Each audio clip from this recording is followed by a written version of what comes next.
पृथ्वी धमक से हिल रही थी जिनके, सब सावधान, कौन कहां से आ रहा है। तो सामने देखा गौर शरीर भूति भल भ्राजा, भाल विशाल त्रिपुंड विराजा, शीस जटा शशि बदन सुहावा, ऋषि बस कछुक अरुण होइयावा। गौरांग वदन है और उस पर भस्म लगी हुई, विशाल भाल पर त्रिपुंड है और विकराल स्वरूप, टेढ़ी भौहें, लाल नेत्र। और एक सब ने परशुराम ने जो बड़े बड़े पले पले ढाल तलब कूद पड़े मंच से, भागे प्राण बचा के। भगवान परशुराम जी का आगमन हुआ। वस्त्र तो मुनियों के से है, वलकल की लंगोटी, मृग शर्म बंधा हुआ, पीछे 2 तोड़ीर, दाहिने हाथ पे फरसा, बाएं हाथ पर धनुष और सिंहवत चाल। उनका सेवक होगा मेरा, मेरे आराध्य देव का धनुष भंग करेगा। अरे सेवक वो होता है जो स्वामी को प्रसन्न करे, सेवा के द्वारा सेवकाई करे। ये तो दुश्मन का काम किया है, वो मेरा सेवक हो सकता है। जिसने भगवान शंकर के धनुष को तोड़ा है, शास्त्रा हुआ, वो अर्जुन के समान मेरा वो दुश्मन है। सामने उपस्थित हो, नहीं पूरी सभा को काट डालेंगे। सो बिलगाई बिहाई समाजा, न तुम्हारे जय हैं सब राजा।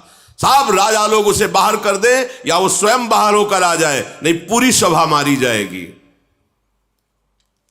भगवान तो हाथ जोड़े खड़े हैं। लक्ष्मण जी उछल पड़े, विश्वामित्र जी के बगल में बैठे हुए थे, आए और कहा महाराज एक धनुष पे इतनी गुस्सा की जाती, हमने तो सैकड़ों धनुष तोड़े बाल्यावस्था में, जहां खींचते थे टूट जाता था, कभी आप नहीं आए गुस्सा करने के लिए। इस धनुष में क्या खास बात है जो आप इतना उछल रहे, क्रोध कर रहे, और सब मारे जाएंगे, सब मारे जाएंगे। बहु धनु ही तोरी लरिकाई, कभी हमने नहीं देखा कि धनुष टूटा तो आप आ गए, और लेकिन आज आपको इतनी गुस्सा क्यों आ रही है। परशुराम जी ने कहा चिरंजीवी का आशीर्वाद दिया है इसलिए मैं शांत हो रहा हूं। रे नृप बालक काल बस बोलत तो ही न संभार, धनु ही सम त्रिपुरारि धनु विदित सकल संसार। अरे मूर्ख बालक, तू काल के अधीन हो रहा है। साधारण धनुइयों के सामने तू भगवान शंकर के अजगों को जो विश्व में बंदित हैं, उनके धनुष को तुम उनसे जोड़ रहे हो। लक्ष्मण जी ने कहा हे देव, मेरे तो ऐसा लगता है कि धनुष धनुष है, कोई भी धनुष हो। अब इस पुराने धनुष में रखा ही क्या था, उठाया जरा में टूट गया, इससे किसी का लाभ और हानि तो हुआ नहीं। मेरे प्रभु ने तो इसे समझा कि बहुत वजनदार है, बहुत कठोर है, तो उठाते ही टूट गया, इसमें कोई दोष नहीं है। और आप बिना किसी दोष के ऐसे उछल उछल करके क्रोध कर रहे हैं, हमको तो अच्छा नहीं लगता आपका ये स्वरूप। परशुराम जी ने इसे फरसा लिया, बोले चितई परसु की ओरा, रे सठ सुन्यो स्वभाव न मोरा, बालक बोली बधौ नहीं तो ही, केवल मुनि जड़ जा नहीं मोही, बाल ब्रह्मचारी अति कोही, विश्व विदित क्षत्रिय कुल द्रोही, भुजबल भूमि भूप बिनु कीन्ही, विपुल बार मही देवन दीनी, सहस्र बाहु भुज छेद निहारा, परसु बिलोक महीप कुमारा। परसा से दिगाए दुष्टता की बात करता है, मेरे स्वभाव को नहीं जानता। अभी तक तू जीवित है केवल बालक समझकर चिरंजीवी आशीर्वाद दिया, इसलिए पूछ ले विश्वामित्र से, मेरी महिमा पूछ ले अपने गुरु से। मुझे निरा मुनि मत समझ, मैं बाल ब्रह्मचारी अत्यंत क्रोध करने वाला हूं और दुष्ट राजाओं का विनाश करने वाला है मेरा फरसा है। अपनी भुजाओं के बल से 21 बार पृथ्वी के दुष्ट राजाओं को काट काट करके उनके राज्य का दान ब्रह्म ऋषियों को किया है। शास्त्राबाओं की भुजाओं का छेदन करने वाले मेरे फरसे को देख। ऐ राजा के बालक, तो अपने माता पिता को शोक से युक्त करना चाहता है क्या? जब मैं दहाड़ता हूं और फरसा लेकर दौड़ता हूं तो स्त्रियों के गर्भ गिर जाते हैं, प्रहार करने की बात नहीं रहती। लक्ष्मण जी हंस पड़े, वाह वीर वाह मुनि, स्त्रियों के गर्भ गिर जाते, वाह कैसे महात्मा आप हैं, धन्य है। पूरी सभा हाय है कर रही कि छोटे राजकुमार क्या कर रहे हैं, मानो घी में आहुति डाल रहे हो, वैसे ही हाथ जोड़ के इन्हें शांत करना चाहिए। लक्ष्मण जी ने हंस करके कहा कि अब समझ में आया कि आप कितने जोर के योद्धा हो, पर हम आपको बता दें कि फूंक से पहाड़ नहीं उड़ाया जा सकता। भूल में मत रहना, बालक समझकर कहीं भूल में मत रहना, फूंक से पहाड़ नहीं उड़ाया जा सकता। ये बार बार जो है जो फरसा दिखा रहे हो, तो यहां कुम्हड़ बतिया को नाही, जे तर्जनी देख मर जाही। यहां कोई कुम्हड़ा की बत्तियां नहीं कि अंगुली दिखा दोगे सूख जाएगी, कि तुम्हारा फरसा बार बार दिखा रहे ना कि फरसा दिखा दियो हम डर जाएंगे। फूंक से पहाड़ उड़ाने की कोशिश मत करो, हमें निरा बालक मत समझो। आपको प्रणाम किया है तो सिर्फ मुनि वेश देख करके, और ये जो आप फरसा धनुष बाण, ये मुनि वेश के विपरीत है। मैं अभिमान से नहीं कहता हूं, आप सच्ची समझ लो, मुझे केवल बालक मत समझना। अगर हम आपसे अभी नम्रता से पेश हो रहे हैं तो उसका कारण है, भृगुसुत समुझी जनेऊ बिलोकी, जो कछु कहो सहस ऋषिरों की। आप जो बोल रहे हो ना, और मैं सह रहा हूं, इसका कारण एक ही है। एक तो यज्ञोपवीत धारण की ब्रह्म ऋषि हो, और दूसरी बात जानता हूं भृगुवंश को पावन करने वाले महात्मा हो। इसी के कारण आपके ऐसे कठोर वचन और ऐसे अभिमान भरे वचन सुनकर मैं शांत हूं, क्योंकि हमारे कुल में देवता, ब्रह्म ऋषि और भगवान के भक्त, इन पर कभी हाथ नहीं उठाया जाता, चाहे जितना बड़ा अपराध कर दें। हमारे कुल में वीरता इन पर नहीं दिखाई जाती। आप ब्रह्म ऋषि है, महात्मा है, भगवान के भक्त पर, महात्मा पर, ब्रह्म ऋषियों पर हमारे कुल में कभी हाथ नहीं उठाया जाता, क्योंकि इनको मारने से बहुत बड़ी ब्रह्म हत्या लगती है, और अगर इनसे हार जाए तो बड़ी भारी अपकीर्ति होती है। फिर भी हम आपके पैरे ही पड़ रहे हैं कि आप शांत हो जाइए। आपको ज्यादा ही अस्त्र शस्त्र दिखाने की जरूरत नहीं, क्योंकि आपके वचन ही करोड़ों वज्र के समान हैं, तो और अस्त्र प्रहार करने की जरूरत क्या है? आपने बेकार में फरसा धारण कर, फरसे से ज्यादा तो आपके वचन है कठोर, अर्थात मुनि के वचन बहुत मृदु, शांत और समदर्शिता से युक्त होने चाहिए, वो आपके हैं नहीं।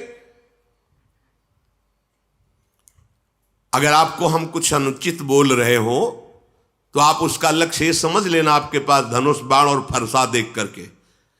अगर आप केवल मुनि बन करके आते तो अर्घ पाद्य देकर आपके चरणों में हम बैठे रहते। पता नहीं क्या हो रहा है कि लक्ष्मण जी बोल रहे हैं और परशुराम जी का हाथ काम नहीं कर रहा, नहीं उनके सामने कोई बोल सके। अब विवश हो गए। विश्वामित्र जी का समझाओ ना अपने चेला को, बहुत उद्दंडता कर रहा है। कौशिक सुनऊ मंद यह बालक, कुटिल काल बस निज कुल घालक, भानुवंश राकेश कलंको, निपट निरंकुश अबुध असंको। विश्वामित्र जी समझाओ ना इसे, बड़ा कुबुद्धि है, कुटिल है, एक काल के बस हो रहा। अगर हमारा फरसा चला तो इसके ऊपर ही नहीं पूरे इसके वंश का विनाश कर देंगे। ये तभी निकलता है जब कमजोर हो जाता है सामने वाला। हमारी बात बताओ ना कि हम कौन हैं।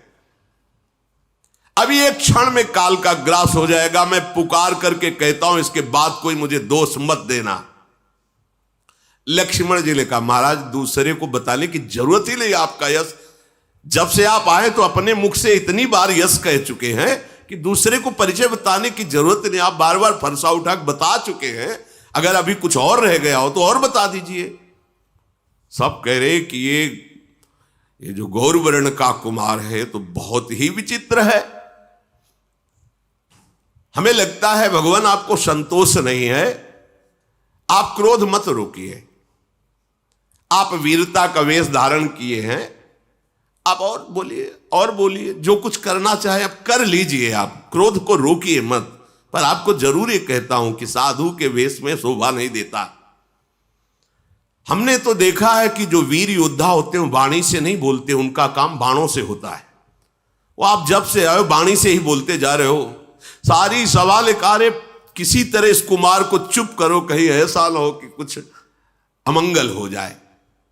वो इधर लक्ष्मण जी ने कहा कि डींग हाँकना बंद करो महाराज, अब अपनी वाणी का वज्र प्रहार करना बंद करो। आप तो बार बार ऐसे धमका रहे हो, मतलब काल आपकी अंगुली के इशारे से ही चलता हो। लक्ष्मण जी की कठोर सुनते ही परशुराम जी ने भयानक फरसा संभाला और हाथ में लिया और बोले आप दोष मत देना, मैं इसकी अभी गर्दन उतारता हूं। बहुत बचाया पर अब ये बचेगा नहीं। विश्वामित्र जी आ गए, क्षमा कीजिए, क्षमा कीजिए। देखो बालकों की बातों पर आप जैसे महान ऋषि ध्यान नहीं देते, इनका स्वभाव ही ऐसा होता है। परशुराम जी ने कहा मैं कुछ समझ नहीं पा रहा हूं कि वही मैं परशुराम, वही मेरा फरसा, मेरे हृदय में दया का लेश नहीं और गुरुद्रोही मेरे सामने कठोर वचन कह रहा, मैं कुछ कर नहीं पा रहा। ये उत्तर पर उत्तर दिए जा रहा है, मैं इसे मार नहीं पा रहा। विश्वामित्र जी हमें लगता है तुम्हारा प्रेम काम कर रहा है, कि हमारा तुम्हारा पहले का प्रेम है और तुम्हारे इसीलिए हमें लगता है हम इन्हें छोड़ रहे हैं, नहीं तो अब तक इस गुरुद्रोह करने वाले को मैं यमपुर पहुंचा देता। विश्वामित्र जी हंस करके सोच रहे कि मुनि को सब हरा ही हरा नजर आ रहा है, जैसे सावन में कोई अंधा हो जाए तो हरा ही हरा। इनको ये राजकुमार राजे कुमार नजर आ रहे, अभी इनकी दिव्य दृष्टि खुली नहीं कि देख पावे कि कौन है चराचर के स्वामी सामने खड़े हैं। श्री राम और लक्ष्मण को साधारण क्षत्रिय समझ रहे हैं।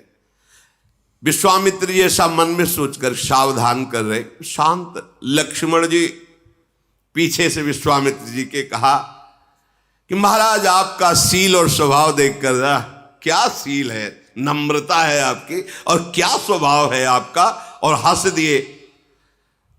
हम बतावे आपका सील स्वभाव? माता का गला उतारा है फरसे से, बड़ा सील है। अरे सब कह रही क्या, मतलब लक्ष्मण जी में भय कहां, भगवान शेष के अवतार है। मैं अच्छी तरह से जानता हूं आप अपने माता की ऋण से ऋण हुए और पिता की ऋण से।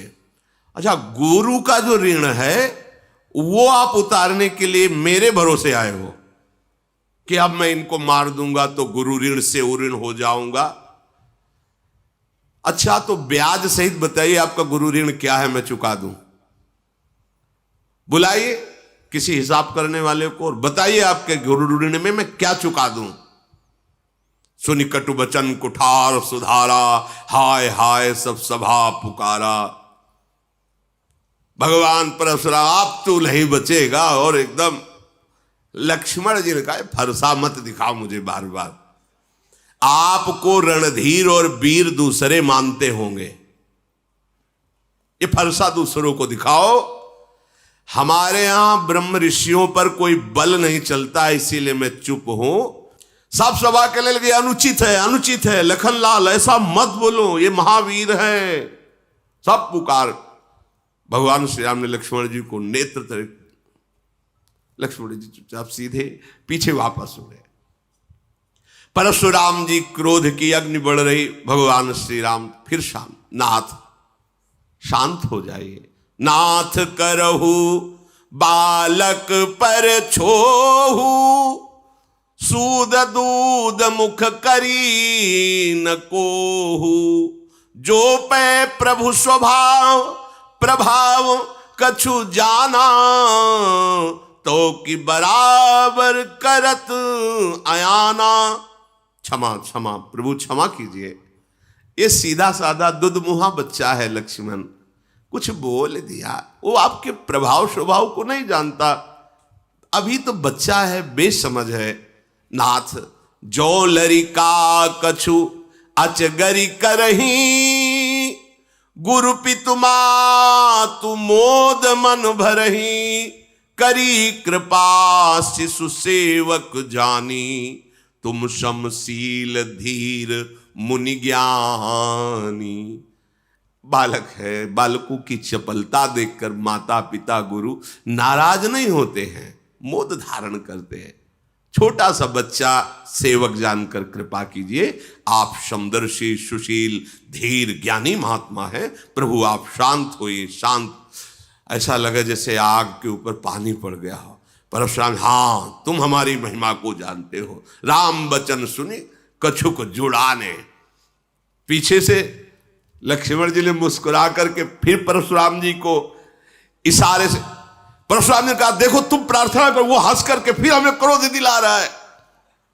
ये बड़ा, और राम जी के पीछे से इशारा करे, बहुत जोर के मुनि हो तो, और हंस लक्ष्मण जी की हंस, और राम जी हाथ जोड़कर गंभीरता, आप महामुनि धीर वेग, और लक्ष्मण जी हंस के, हमें पता है कितने बड़े तुम वीर हो।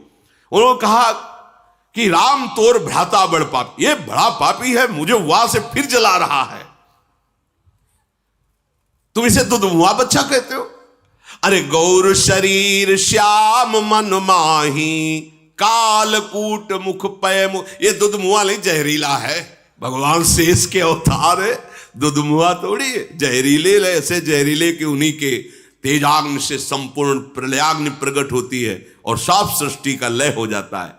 ये गोरे बदन वाला जो छोटा कुमार है, तुम इसे दुधमुआ कह रहे हो, दुधमुआ नहीं, ये विषमुआ है, बड़ा टेढ़ा है, तुम जैसे शील स्वभाव वाले हो ऐसा नहीं है वो।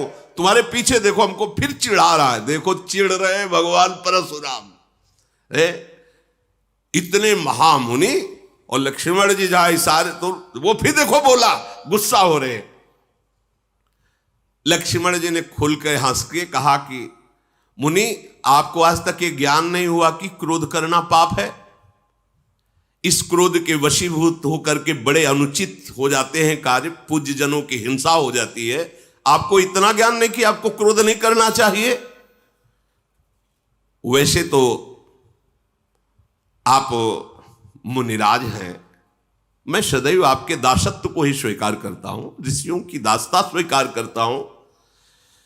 अब तो क्रोध त्याग दीजिए, धनुष टूट गया, अब जुड़ेगा तो है नहीं। खड़े खड़े बार बार उलर रहे हो आप, तो पैर दुखने लगे होंगे, आसन पे बैठ जाओ, आपके पैर थोड़ा विश्राम कर ले, बैठ जाइए। अगर धनुष के बिना आपको चैन न पड़े तो हमारे अयोध्या में ऐसे कारीगर हैं, हम अभी बुलाते हैं, एक क्षण में धनुष को जोड़ देंगे, कारीगरों से जुड़वा के आपको धनुष देंगे। लक्ष्मण जी जब ऐसी बातें, जनक जी थर थर कांप रहे हैं और हाथ जोड़ के कह रहे हैं बस चुप रहिए, चुप रहिए, आप ऐसी बातें क्यों कह रहे हैं। जनकपुर के सब स्त्री पुरुष कांप रहे, मन ही मन कह रहे हैं कि बना बनाया काम परशुराम जी वैसे ही क्रोधित थे, ये छोटा कुमार और आग में घी की आहुति डालता जा रहा है। लक्ष्मण जी की निर्भय वाणी सुनकर भगवान परशुराम जी का क्रोध और बढ़ रहा है, पर हृदय में कोई क्रिया नहीं हो रही। वाणी से तो बोल रहे पर हृदय एकदम शांत है, ना तो मारने की इच्छा हो रही है, एकदम हृदय शीतल, क्योंकि सामने साक्षात भगवान श्री राम विराजमान है। ये मन का मैला, शरीर का सुंदर, ऐसा लग रहा है जैसे विष में से भरा सोने का कलश हो। इसको भाई बस शांत कर दो, परशुराम जी सबसे इसको शांत कर दो। लक्ष्मण जी ने हंस करके कहा कि और किसी को कहने की जरूरत ही क्या है महाराज, आपका शांत वेश देखकर वैसे ही हम शांत हैं, मतलब आपका तो खुद अशांत स्वरूप हो रहा है इस समय। प्रभु श्री राम ने ऐसे देखा, अब शांत रहिए लक्ष्मण जी, सकुचा गए और विश्वामित्र जी बुलाए, लक्ष्मण जी को पास बैठाला। भगवान श्री राम हाथ जोड़े और विनय के साथ कोमल वाणी में कहा, प्रभु आप सुजान हो, बड़ा सुंदर स्वभाव आपका है, आप उस बालक की तरफ से मैं क्षमा मांगता हूं। देखो बालकों का स्वभाव, और जैसे बरैया होती ना, वो बैठेगी उसका स्वभाव है, और अगर वो जरा सा डंक मारेगी तो वो फूल जाता है, जलन होती। ये बच्चों का स्वभाव, खेल खेल में कुछ अमंगल कर सकते हैं। जो साधुजन होते हैं, बड़े बूढ़े जन होते हैं, बच्चों पर दोष नहीं देखते हैं। आप कृपा करो, नाथ जानना चाहते हो कि धनुष भंग करने वाला अपराधी कौन है? तो अपराधी मैं आपके सामने हूं। ये धनुष भंग अपराध मेरे से हुआ है। यदि आप अपराधी जानना चाहते हो तो मैं हूं। स्वामी, अब चाहे आप कृपा करो या क्रोध करो, वध करो या बंधन में डाल दो, जैसा आप समझे। मैं आपका दास हूं, आप जैसा चाहें वैसा आप हमारे साथ बर्ताव करें। मुनिराज, जिस तरह से आपका क्रोध दूर हो वो उपाय कर लो। मुनि ने कहा कि क्रोध कैसे जाए? अब भी वो विश्वामित्र जी के पास बैठा हुआ टेढ़ा ही हमारी तरफ देखा, और इनकी भी दृष्टि वही लगी लक्ष्मण जी के ऊपर। वो होता है ना, एक बात और है, जो चिढ़ने लगे ना तो उसको लोग और चिढ़ाते हैं। जैसे तुम्हें कोई कहे चिढ़ा, और आप चिढ़ो ना तो फिर वो धीरे धीरे शांत हो जाएगा। और परशुराम जी चिढ़ रहे, ऐसा स्वभाव कभी नहीं देखा गया इनका। पर आज भगवान का प्रभाव और स्वभाव ऐसा है कि वो सब हैं तो भगवान के अंश ही ना, वो अहंकार नहीं रहने देते। किसी सुनहु राम कर सहज स्वभाव, जन अभिमान न राखे काऊ। परशुराम जी की विनय राम जी कर रहे, पर राम जी पर नहीं देख रहे, लक्ष्मण जी की तरफ देख रहे। जो विश्वामित्र वहां से वो मुस्कुरा के ऐसे बोले, फिर भी देखो वहां से हमारी हंसी उड़ा रहा है और वो टेढ़ा ही देख रहा है। अब तो इसकी गर्दन पर कुठार ना चलाया तो मेरा क्रोध करना व्यर्थ चला जाएगा। अरे जिस कुठार की घोर आवाज सुन करके दुष्ट राजाओं की स्त्रियों के गर्भ नष्ट हो जाते थे, उस फरसे को मैं धारण किए, फिर भी ये राजपुत्र जीवित है, मेरा हाथ क्यों नहीं चल रहा? मेरे क्रोध से तो छाती जल रही, पर मैं कुछ कर क्यों नहीं पा रहा? क्या हो रहा है मेरे को? ये विपरीत दशा कैसी, ये विपरीत स्वभाव कैसा? पता नहीं इस समय मेरे हृदय में क्या हो रहा है।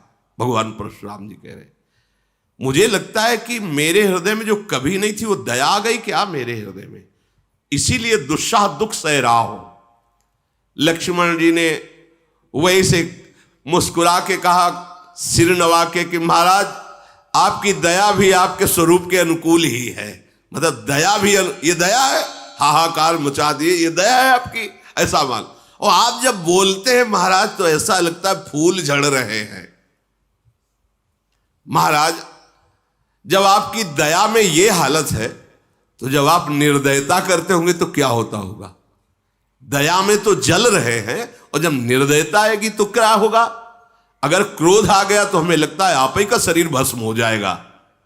परशुराम का देखा जनक, देखा, अब हम शांत हो रहे थे, फिर इसने आग लगा दी है। अब तो पक्का ये यमराज का अतिथि बनेगा। नहीं तो एक बात है, इसको मेरी आंखों के सामने से हटा दो। पता नहीं क्या हो रहा, परशुराम जी बार बार कहते पक्का, और फिर बोले एक उपाय है जनक जी, इसको सामने से हटा दो, मेरे सामने से हटा दो। ये राजपुत्र को देखते ही मुझे गुस्सा। लक्ष्मण ने हंसकर कहा, महाराज उनको हटाने की जरूरत नहीं, ऋषियों का एक स्वभाव होता है, जिसे नहीं देखना चाहते आंख बंद कर लेते हैं।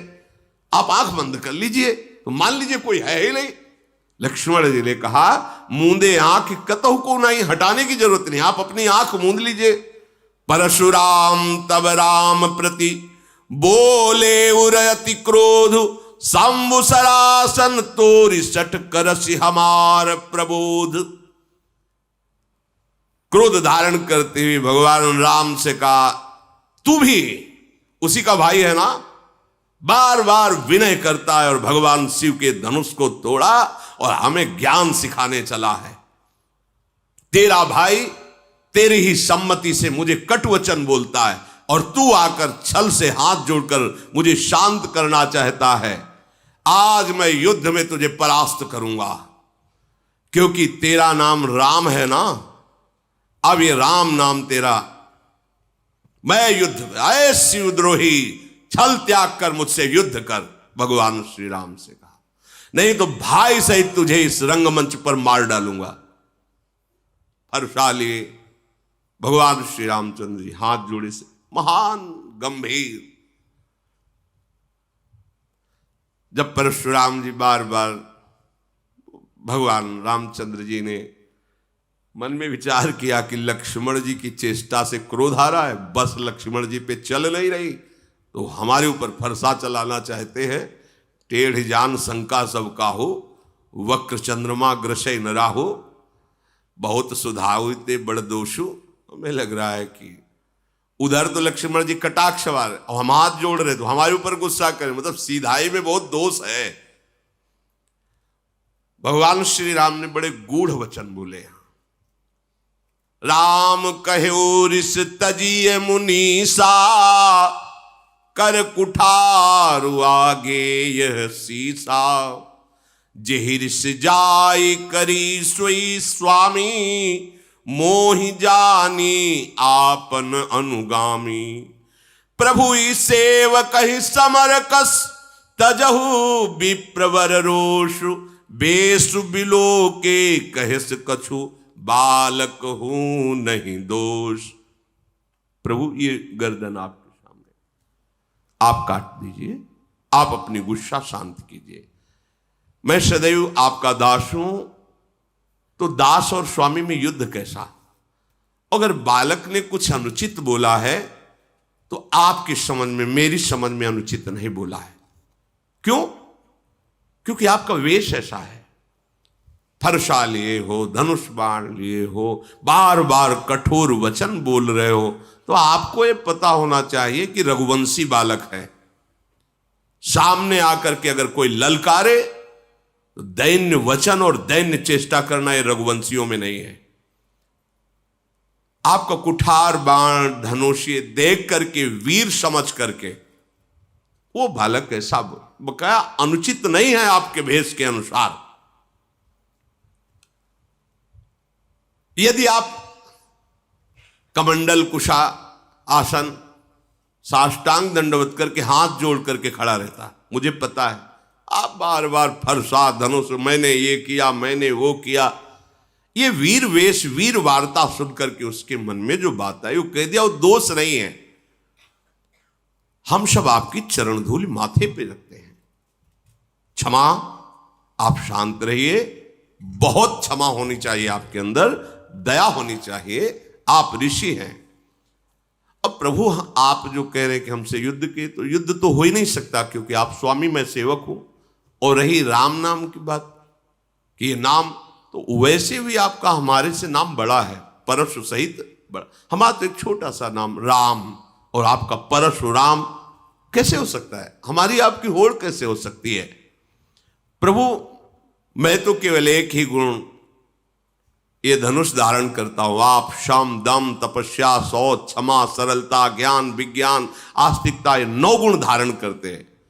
हम सब प्रकार से आपके दास हैं, आपको आप क्षमा ही करनी चाहिए, ये बात नहीं कहनी चाहिए कि युद्ध कीजिए। भगवान श्री राम परशुराम जी को बार बार मुनि विप्रवर ऐसा कहा। परशुराम जी क्रोधित होकर ठहाका मारकर बोले, समझ गए तुम मुझे कोरा मुनि ही समझते हो, समझ गए, तुम ही मुझे कोरा मुनि ही समझते हो। मैं ऐसा ब्रह्म ऋषि नहीं हूं जैसा तुम समझते हो। मैं जो ब्रह्म ऋषि जन जैसे यज्ञ करते हैं ना, तो मेरी यज्ञ कैसे होती जानते हो? धनुष श्रुआ, बाण आहुति, मेरी क्रोध भयंकर अग्नि, और दुष्ट राजाओं की चतुरंगणी सेना समिधा, और ललकार ललकार के काटना स्वाहा। मैं ऐसा मुनि हूं। परशुराम जी ने कहा, ऐसी एक यज्ञ नहीं, करोड़ों यज्ञ की है। बार बार मेरा प्रभाव तुझे भी मालूम नहीं, तू निरा मुझे ब्रह्म ऋषि मत समझ लेना। भगवान श्री राम हाथ जोड़े ऐसे खड़े। घमंड हो गया होगा तुमको, अजगो तोड़ दिया ना इस बात का, मानो तुमने संसार पर विजय प्राप्त कर ली। प्रभु ने कहा विचार कर बोलिए, विचार कर बोलिए। बहुत कड़वा बोल रहे हो आप। मेरी अगर भूल भी मानते हो तो बहुत छोटी सी, पर आपका ये जो इस समय वचन निकल रहा है बहुत कड़वा है। यदि आप ऐसा कहते हैं कि निरामुनि नहीं है, आप वीर हैं, तो क्षमा कीजिए, फिर मेरी बात सुन लीजिए। त्रिभुवन में कोई ऐसा योद्धा पैदा ही नहीं हुआ जिसके आगे राम का मस्तक भयवश नमन करे। अगर आप ऐसा समझते हो कि आप बार बार मुझे मुनि समझता है, ब्रह्म ऋषि समझता है, तो आप एक बात समझ लो, त्रिभुवन में कोई ऐसा योद्धा वीर पैदा ही नहीं हुआ कि राम का मस्तक उसके सामने भययुक्त होकर झुक जाए। देवता, दैत्य, राजा, योद्धा पूरे त्रिभुवन के एक साथ मिल जाएं और रण में यदि हमें ललकार दे तो मैं सुख पूर्वक, चाहे काल क्यों ना हो, उसको भी नष्ट कर सकता हूं। ये भयवश आपके सामने शीश नहीं झुका रहा, मुनि मानकर ही झुका रहा हूं। और आपको बताया हमारे रघुवंश में महाराज दशरथ जी देवराज इंद्र की सहायता करने गए थे। हमारे रघुवंश की कुल की ऐसी प्रशंसा है कि रण में यदि ललकार दे तो सामने चाहे कोई काल भी क्यों ना, कदम पीछे नहीं हटेगा। परशुराम जी के शरीर में कंप शुरू हो गया जब राम जी बोले कि आप अगर ऐसा समझते हैं कि मैं बार बार मुनि और ऋषि कह रहा हूं, तो आप ऐसे ऋषि नहीं, आप महावीर। तो आप इतना समझ लीजिए, भयवश राम का सिर झुक नहीं सकता, चाहे त्रिभुवन एक साथ होकर के लड़ ले, चाहे काल के सामने खड़ा हो, रघुवंशी कभी कदम पीछे नहीं हटा। फिर हाथ जोड़ा राम जी ने, कहा ऐसा होने पर भी आपके चरणों में प्रणाम है, मैं आपका दास हूं, और जो आपसे भयभीत हो गया वो जगत से निर्भय हो जाता है। जो आपसे भयभीत हो गया वो जगत में निर्भय हो जाता है। विप्रवंश के अस प्रभुताई, अभय होए जो तुम्हें डराई। नाथ, जो आपसे डर गया वो त्रिभुवन में निर्भय हो जाता। परशुराम जी की बुद्धि काम नहीं कर रही कि एक बार इतना शब्द मेरे सामने कह देना कि भयवश में सर नहीं झुका रहा, अगर काल भी हो तो राम का सर भयवश नहीं झुकेगा। मतलब वीरता ऐसी और बुद्धिमत्ता ऐसी कि आपको जो डर जाए तो त्रिभुवन में निर्भय हो जाए। बार बार वो सोच रहे हैं भगवान के गूढ़ वचन को कि ये सामर्थ्य तो एकमात्र मेरे आराध्य देव में है, हरि में, दूसरे में तो है नहीं। भगवान परशुराम जी ने कहा कि मुझे कुछ संशय हो रहा है, प्रभु निवारण कर लीजिए।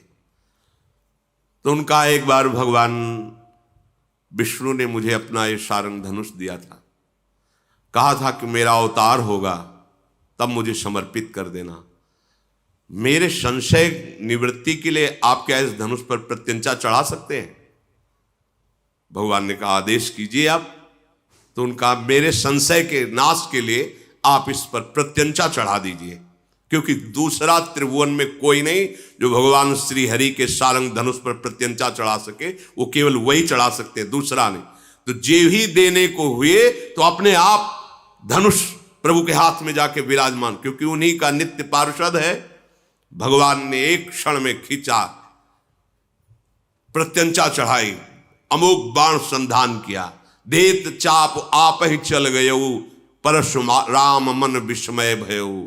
जाना राम प्रभाव तब, पुलक प्रफुल्लित गात, जोरी पानी बोले बचन, हृदय न प्रेम अमात।